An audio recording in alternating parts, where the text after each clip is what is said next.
Hello people, welcome back to my YouTube. आज की video में हम बात करेंगे municipal solid waste in India. आपने अपने शहर में कहीं ना कहीं कागज, प्लास्टिक, कोई ना कोई बायोग्रेडेबल या नॉन बायोग्रेडेबल मटेरियल पड़ा देखा होगा, जो ज्यादातर रिवर्स, नालियों में, कहीं सड़क पर आपको मिलेगा, जो हमें बताता है कि हमारी सिविक सेंस कैसी है और हम कितने रिस्पॉन्सिबल है वेस्ट को लेकर। कभी सोचा है कि ये वेस्ट आता कहाँ से है, जिसे हम टन्स में जनरेट करते हैं एवरीडे। इस वीडियो में हम इसी पर बात करेंगे, कैसे हम इस प्रॉब्लम को सॉल्व कर सकते हैं। Let's start this journey. पहले हम समझेंगे कि म्यूनिसिपल वेस्ट होता क्या है। इसमें कमर्शियल और डोमेस्टिक दोनों वेस्टेज को इंक्लूड किया जाता है, जो किसी पर्टिकुलर म्यूनिसिपल या नोटिफाइड एरिया से जनरेट होते हैं। इसमें हम सॉलिड और सेमी सॉलिड को भी इंक्लूड करते हैं, साथ में इसमें बायोमेडिकल वेस्टेज को भी इंक्लूड किया जाता है। वेस्टेज रिपोर्ट 2.0 के according world 2.01 billion tons municipal waste annually generate करता है। पर डे पर पर्सन इसका एवरेज 0.74 kg बनता है, जिसमें हाई इनकम कंट्रीज 34% जनरेट करती है और ये 2050 तक 3.40 बिलियन टन तक हो जाएगा। इंडिया वर्ल्ड पॉपुलेशन का 18% है और हम 12% कंट्रीब्यूट करते हैं वर्ल्ड म्यूनिसिपल वेस्ट में।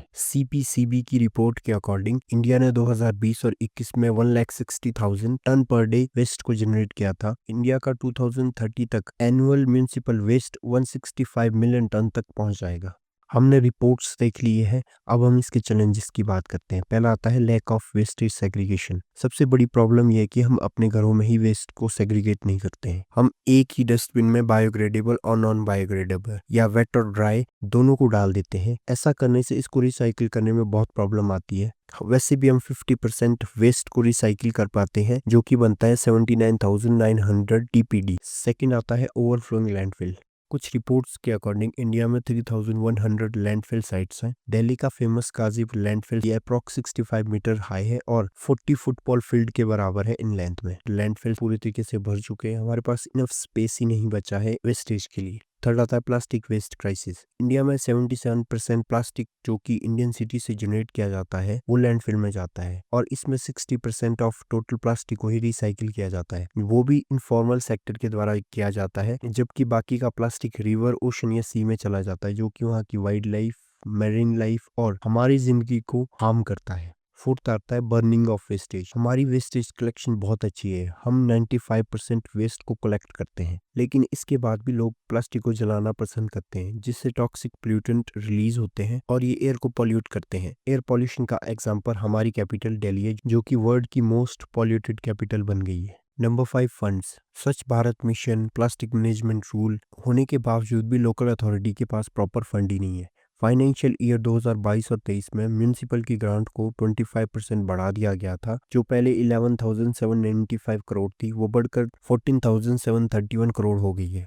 लेकिन इसका 70% सैलरीज, पेंशन और एडमिनिस्ट्रेशन एक्सपेंसेस में चला जाता है, जिससे अब म्यूनिसिपल के पास इनफ फंड ही नहीं रहता है। अब हम बात करेंगे कि ये हमें कैसे इम्पैक्ट कर रहा है। पहला आता है वाटर पोल्यूशन। हमारे जितने भी लैंडफिल है वो पूरी तरीके से भर चुके हैं। बारिश की वजह से ये वेस्ट पास के वाटर रिसोर्स में चला जाता है और उसको पॉल्यूट कर देता है, जिससे वाटर रिसोर्स की मरीन लाइफ बुरी तरीके से इम्पैक्ट हो रही है और अंडरग्राउंड वाटर में जो केमिकल मिल रहे हैं उससे हमारी लाइफ इम्पैक्ट हो रही है, क्योंकि हम अंडरग्राउंड वाटर ही मैक्सिमम पीते हैं। Number 2 soil degradation. कोई भी नॉन बायोग्रेडेबल वेस्ट सॉइल को इनफर्टाइल बना देता है, जिससे उस लैंड पे अब एग्रीकल्चर नहीं किया जा सकता या उसको बुरी तरीके से इफेक्ट कर देता है, क्योंकि प्रॉपर प्रोडक्शन नहीं हो रही है। इसकी वजह से हमारी फूड सिक्योरिटी भी इफेक्ट हो रही है।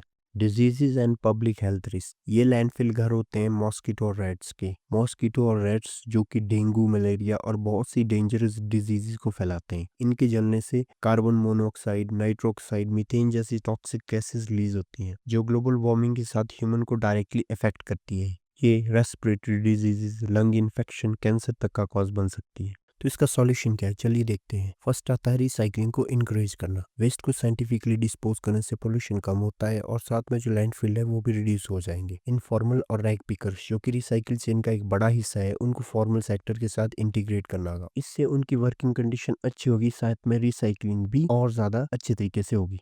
Number 2 segregation at source. हमें हमारी हैबिट्स को सुधारना है और शुरुआत होगी हमारे अपने घर से। हमें अपने घर में ही वेस्टेज को बायोग्रेडेबल, नॉन बायोग्रेडेबल और वेट या ड्राई में सेग्रीगेट करना होगा, जिससे कि रिसाइकलिंग और ज्यादा इजी हो जाती है। अगर 1% ज्यादा भी रिसाइकलिंग होती है वेस्ट की, तो सोचिए आपकी एक हैबिट क्या कर सकती है। थर्ड आता है strict enforcement of policies. India में ऑलरेडी पॉलिसीज है, जैसे स्वच्छ भारत मिशन है, सॉलिड वेस्ट मैनेजमेंट रूल 2016 है, प्लास्टिक मैनेजमेंट रूल 2022 है। इनकी इम्प्लीमेंटेशन इनकंसिस्टेंट है। गवर्नमेंट को पॉलिसीज को प्रॉपरली इम्प्लीमेंट करना चाहिए। इलीगल डंपिंग पे हैवी पेनल्टीज लगानी चाहिए। वेस्ट को लोग प्रॉपरली डस्टबिन में डालेंगे और इधर उधर नहीं फेंकेंगे। और एक अच्छा स्टेप इंडिया ने लिया है कि इंडिया ने सिंगल यूज प्लास्टिक को ऑलरेडी बैन कर दिया है। फोर्थ आता है कम्युनिटी पार्टिसिपेशन और public awareness and education. Government और हमें खुद भी अवेयरनेस प्रोग्राम वर्कशॉप करनी होगी, ताकि हम लोगों को उनकी रिस्पॉन्सिबिलिटी और उनके जो फंडामेंटल ड्यूटीज है उनको समझा सकें कि हमें अपने घर के साथ साथ भारत को भी साफ रखना है। लास्ट है इन्वेस्टमेंट और फंड। आपको मैं पहले बता चुका हूँ कि कितने फंड्स है।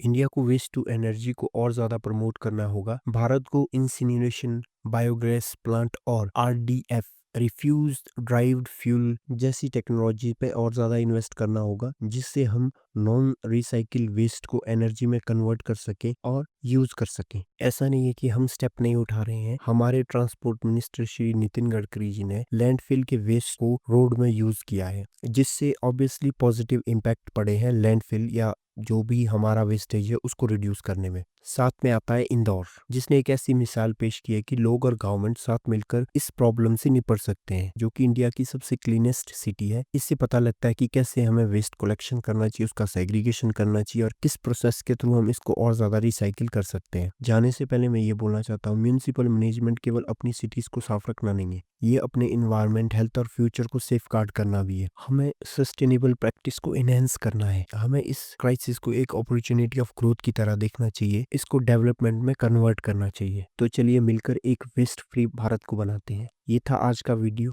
आई होप आपको अच्छा लगा हो। अपने व्यूज को कमेंट में जरूर लिखें। इस वीडियो को लाइक करें, शेयर करें अपने दोस्तों के साथ। Thank you for supporting me.